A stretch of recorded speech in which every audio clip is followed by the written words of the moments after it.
አይሽ ምን ይሄ ላይ እኮ አብረን ሳላህ አሁን በደንብ እየተግባባን መሰለኝ። ይሄ ኤንቫይሮንመንት እንዲፈጠር ያደረገው ማን ነው? አዎ የአቤሴሎም ፍሪ ዊል ነው። የአቤሴሎም ፈቃድ ነው። ትንቢቱ መፈጸም ያደረጋቸው ሴቶች ሁኔታው ራሱ እንዲፈጠር ማን ነው መንገድ የከፈተው? እግዚአብሔር ክፉውን አልፈጠረም። እግዚአብሔር አቤሴሎም ልብ ገብቶ አልፈጠረም። እግዚአብሔር ክፉ ፈጥሯል አልፈጠረም።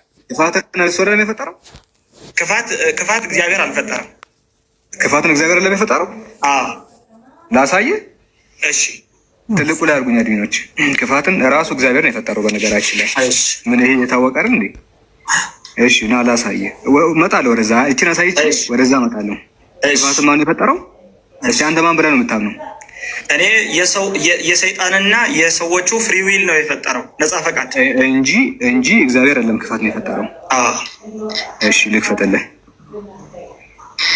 ትንቢተ ኢሳያስ እመለሳለሁ። በነገራችን ላይ እንደዚህ እመለሳለሁ ወደዛ።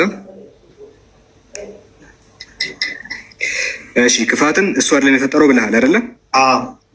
አንብብልኝ ይሄንን። ብርሃንን ሰራው ጨለማውንም ፈጠረው፣ ድህነትን እሰራለሁ ክፋትንም እፈጥራለሁ። እነዚህን ሁሉ ያደረግኩ እግዚአብሔር እኔ ነኝ። ክፋትን ማን የፈጠረው? ክፋትንም እፈጥራለሁ እኔ እያለ ነው እግዚአብሔር። ማን ክፋትን ማን የፈጠረው ታዲያ? እግዚአብሔር እኔ ነኝ እያለ ነው። እሱ ነው የምልህ። እንመለስና አሁን የዳዊት መልስልኝ።